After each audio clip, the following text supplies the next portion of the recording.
લખાપર ગામમાં વેસ્ટાસ કંપની પવનચક્કી દુર્ઘટના. કરંટ લાગતા 10 વર્ષના બાળકનું મોત.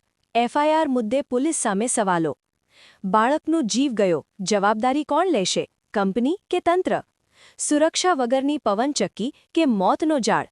લખાપર કાંડમાં સત્ય બહાર આવશે? ભચાઉ તાલુકાના લખાપર ગામમાં આવેલી વેસ્ટાસ કંપનીની પવનચક્કી સાથે જોડાયેલી ગંભીર બેદરકારીનો મામલો સામે આવ્યો છે. તારીખ 1-2-2026ના રોજ બનેલી આ દુર્ઘટનામાં ગાંગશ રોહિતભાઈ વિજયભાઈ ઉંમર 10 વર્ષ નામના બાળકને કરંટ લાગતા ગંભીર ઈજા પહોંચી હતી. બાળકને તાત્કાલિક સારવાર માટે માતૃસ્પર્શ હોસ્પિટલમાં ખસેડવામાં આવ્યો હતો. ત્યારબાદ હાલત ગંભીર હોવાથી વધુ સારવાર માટે અમદાવાદ રેફર કરવામાં આવ્યો હતો, પરંતુ સારવાર દરમિયાન બાળકનું દુઃખદ અવસાન થયું હતું. આ દુર્ઘટના બાદ સમગ્ર સામખડિયાળી વિસ્તારમાં ભારે રોષ જોવા મળી રહ્યો છે.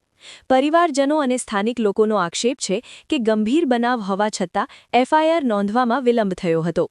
પરિવારજનોએ જણાવ્યું કે તેઓ સામખડિયાળી પોલીસ સ્ટેશનમાં જઈ પીઆઈ વિષ્ણુદાન ગઢવી સાથે વાત કરી હતી, પરંતુ તેમને એફઆઈઆર નોંધવામાં અસમર્થતા દર્શાવવામાં આવી હોવાનો આક્ષેપ છે. સ્થાનિક લોકોનો સવાલ છે કે નાના બનાવોમાં તાત્કાલિક કાર્યવાહી થાય છે તો ગંભીર બનાવોમાં વિલંબ કેમ થાય છે? આ મુદ્દે પોલીસની કામગીરી પર સવાલો ઊભા થયા છે. હાલ આક્ષેપોની સત્તાવાર પુષ્ટિ હજુ સુધી થઈ નથી. જનતા દસ્તક ન્યૂઝ દ્વારા સ્થળ મુલાકાત દરમિયાન પવનચક્કી નંબર VW04 ખાતે વાયરિંગ અને ફેન્સિંગ તૂટેલી હાલતમાં જોવા મળ્યાનું સૂત્રો દ્વારા જાણવા મળ્યું છે. સ્થાનિકોના કહેવા મુજબ કંપનીની સુરક્ષા વ્યવસ્થામાં બેદરકારીના કારણે આ દુર્ઘટના બની હોવાનું માનવામાં આવી રહ્યું છે.